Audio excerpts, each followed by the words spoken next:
নমস্কার দর্শক ও শ্রোতা বন্ধুরা, আশা করি ঠাকুরের আশীর্বাদে সকলে খুব ভালো আছেন এবং সুস্থ আছেন।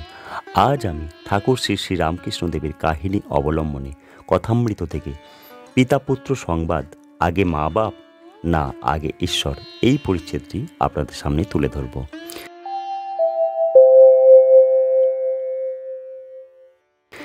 শ্রীযুক্ত শশীর বাবা আসিয়াছেন। বাবা মঠ থেকে ছেলেকে লইয়া যাইবেন। ঠাকুর শ্রীরামকৃষ্ণের অসুখের সময় প্রায় 9 মাস ধরিয়া অনন্তচিত্ত হইয়া শশী তাহার সেবা করিয়াছিলেন। ইনি কলেজে বিএ পর্যন্ত পড়িয়াছিলেন। এন্ট্রান্সে জলপানি পাইয়াছিলেন। বাপ দরিদ্র ব্রাহ্মণ, কিন্তু সাধক ও নিষ্ঠাবান। ইনি বাপ মায়ের বড় ছেলে। তাহাদের বড় আশা যে ইনি লেখাপড়া শিখিয়া রোজগার করিয়া তাহাদের দুঃখ দূর করিবেন। কিন্তু ভগবানকে পাইবার জন্য ইনি সব ত্যাগ করিয়াছিলেন। বন্ধুদের কেঁদে কেঁদে বলতেন, কি করি আমি কিছুই বুঝতে পারছি না। হায়, মা বাপের কিছু সেবা করতে পারলাম না। তারা কত আশা করেছিলেন, মা আমার গয়না পরতে পান নাই, আমি কত সাধ করেছিলাম আমি তাকে গয়না পরাবো, কিন্তু কিছুই হলো না। বাড়িতে ফিরে যাওয়া যেন ভার বোধ হয়।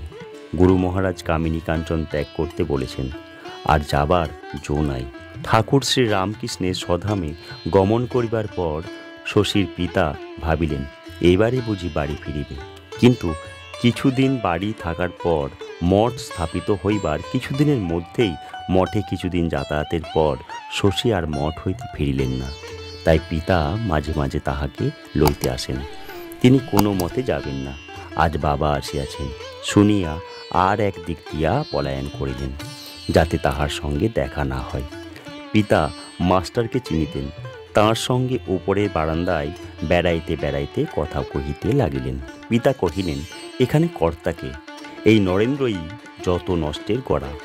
ওরা তো বেশ বাড়িতে ফিরে গিয়েছিল, পড়াশোনা আবার করছিল।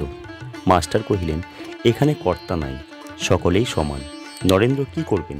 নিজের ইচ্ছা না থাকলে কি মানুষ চলে আসে? আমরা কি বাড়ি একেবারে ছেড়ে আসতে পেরেছি? পিতা কহিলেন, তোমরা তো বেশ করছো গো, দুদিক রেখেছ। তোমরা যা করছো এতে কি ধর্ম হয় না? তাই তো আমাদেরও ইচ্ছা এখানে থাকুক, সেখানেও যাক। দেখো দেখি ওর গর্ভধারিণী কত কাঁদছে। মাস্টার দুঃখিত হইয়া চুপ করিয়া রহিলেন। পিতা কহিলেন, আর সাধু খুঁজে খুঁজে এত বেড়ানো, আমি ভালো সাধুর কাছে নিয়ে যেতে পারি। ইন্দ্রনারায়ণের কাছে একটি সাধু এসেছে, চমৎকার লোক, সেই সাধুকে দেখুক না।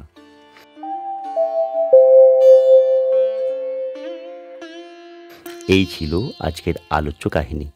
আজকের এই ভিডিওটি যদি আপনাদের ভালো লেগে থাকে তাহলে ভিডিওর নিচে কমেন্ট বক্সে ছোট্ট করে একটি কমেন্ট ও লাইক অবশ্যই করে যাবেন।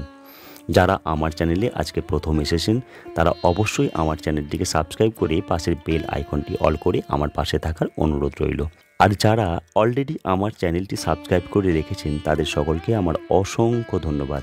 ঠাকুরের আশীর্বাদে সকলে খুব ভালো থাকবেন, সুস্থ থাকবেন, আনন্দে থাকবেন, এই শুভকামনা নিয়ে আজকের মতো এখানেই শেষ করছি।